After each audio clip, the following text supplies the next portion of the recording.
ಬೆಂಕನಹಳ್ಳಿ ಗ್ರಾಮದ ಶ್ರೀ ಲಕ್ಷ್ಮೀದೇವಿ ಯಾತ್ರೆ 33 ವರ್ಷಗಳ ನಂತರ ಅತ್ಯಂತ ಸಂಭ್ರಮದಿಂದ ನಡೆಯುತ್ತಿದ್ದು, ಮಂಗಳವಾರ ಈ ಗ್ರಾಮದ ಸಮಸ್ತ ನಾಗರಿಕರು ಸಿದ್ಧರಾಗಿದ್ದಾರೆ. ಏಪ್ರಿಲ್ 23ರಿಂದ ಮೇ 1ರವರೆಗೂ ಶ್ರೀ ಮಹಾಲಕ್ಷ್ಮೀ ದೇವಿಯ ಜಾತ್ರಾ ಮಹೋತ್ಸವ ನಡೆಯಲಿದೆ. ಈ ಯಾತ್ರೆಯ ಸದುಪಯೋಗ ಪಡೆದುಕೊಳ್ಳುವಂತೆ ಹಾಗೂ ಕುಟುಂಬದವರೊಂದಿಗೆ ಮತ್ತು ಸ್ನೇಹಿತರ ಜೊತೆಯಲ್ಲಿ ಪಾಲ್ಗೊಂಡು ಶ್ರೀ ಲಕ್ಷ್ಮೀ ದೇವಿಯ ದರ್ಶನ ಸದುಪಯೋಗ ಪಡೆದು ನಮ್ಮ ಸಂತೋಷವನ್ನ ಇಮ್ಮಡಿಗೊಳಿಸಬೇಕು ಅಂತ ಗ್ರಾಮ ಪಂಚಾಯಿತಿ ಅಧ್ಯಕ್ಷರು ಹಾಗೂ उपाध्यक्षರು मनवी ಮಾಡಿದ್ರು. साहेब, आता बेनकनहळ्ळीची ही 33 वर्षानंतर ही यात्रा होते आणि त्या बेनकनहळ्ळी ग्रामपंचायतीमध्ये आपलं एक सदस्यत्व मिळालं आहे. तुम्हाला याबद्दल, यात्रेबद्दल किंवा तुमच्या ह्या यात्रेनिमित्तानं आतापर्यंतची काय प्रगती झाली असं वाटतं? नमस्कार, मी मोनेश्वर बाबू गरग, बेनकनहळ्ळी ग्रामपंचायत सदस्य.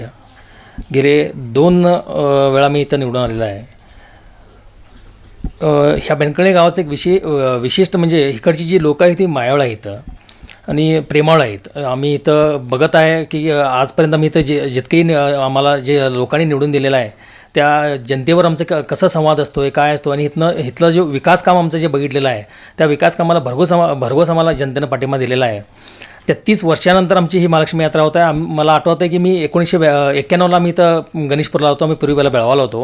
गणेशपूर आलो त्यावेळेला इथं 1992ला जत्रा झालेली ती. 1991ला जत्रा झाली होती. आम्ही 1992ला आलो होतो. त्याच्यानंतर आज ही 33 वर्षांनंतर ही जत्रा होत आहे. खरोखर ह्या जत्रेचं आम्हाला जे दर्शन घ्यायचं जे भाग्य मिळालं आमचं भाग्यच म्हणायचं. त्यामुळे 33 वर्षांनंतर एवढी मोठ्या प्रमाणाची जत्रा होत आहे.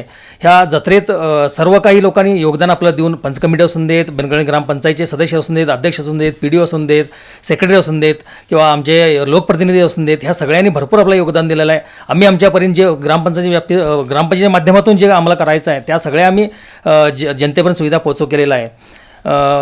सर्व आमच्या बेनकनहळ्ळीच्या नागरिकांना व इतर आमच्या पुऱ्या पश्चिम भागाच्या आणि पूर्व भागाच्या ग्रामीण भागाच्या आमच्या जनतेला ह्या महालक्ष्मी यात्रेचा लाभ घ्यावा व 33 वर्षांनंतर जी जत्रा होत आहे हे कशाप्रमाणे आम्ही जत्रेचे नियोजन केलेलं आहे. आम्ही सगळे येऊन त्या देवीचं दर्शन घ्यावा. त्या देवीच्या आशीर्वादमुळे आमच्या गावाला आजपर्यंत कुठलाही गालबोट लागलेलं नाही आहे. करोना काळामध्ये असून देत, महापूर आला असून देत, त्याच्यानंतर असे मोठे मोठे संकट आले तरी आम्हाला त्या देवीनं आम्हाला आमच्या ते ग्रामदेवीनं आमच्या जनतेला पार केलेलं आहे. ह्या जत्रेला सर्वजण आदराचं स्वागत आहे. सर्वजण येऊन ह्या जत्रेला आपलं योगदान द्यावं व देवीची जत्रा व्यवस्थित करण्यासाठी आपलं योगदान द्यावं व देवीची दर्शन करून घेऊन जावं ही आमच्या सर्व पंचायती मार्फातून व माझ्या वैयक्तिक मोनेश्वर गरगच्या कुटुंबाच्या मार्फातून तुम्हाला सर्वांना शुभेच्छा देत तुम्हाला सगळ्यांना मी आवाहन करतो. सर, तुम्ही ग्रामपंचायतीमध्ये जे कार्य केलं तर तुम्ही कुठल्या भागामध्ये तुम्ही चांगलं काम केलं? मी 2015 साली ज्यावेळेला पहिल्या वेळा मी माझा वार्ड सोडून दुसऱ्या वार्डामध्ये जे ज्योतिनगर म्हणून जे बॅकवर्ड समाज आहे त्या समाजाने मला इतकं भरघोस मतं निवडून दिलेलं आहे की समोरच्या माझ्या प्रतिस्पर्धीला 38 मतं पडली होती. मला त्यावेळेला 587 मतं पडली होती. त्यामुळे त्या जनतेसाठी पूर्वी तुम्ही 2015च्या अगोदरचं ज्योतिनगर आणि आत्ताचं ज्योतिनगर 2023चं ज्योतिनगर बघितला तर जमीन आसमानचा फरक आहे. तिथं रोड असून देत, गटर असून देत, पक्की घरं असून देत, अजून थोड्या तिथं सुविधा पोचवायच्या आहेत. त्या सुविधा आम्ही पोचवायचं प्रयत्न करत आहे. केंद्र सरकारची योजना असून देत, राज्य सरकारची योजना असून देत, ग्रामपंचायतीच्या योजना असून देत, जे मूलभूत सौकर्य आहे त्या जनतेला आम्ही पोचवायचं पूर्णपूर प्रयत्न केलेला आहे.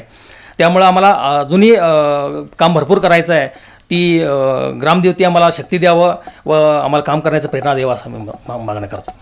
Mahadev Pawar, Kannadamma news network, Belagavi.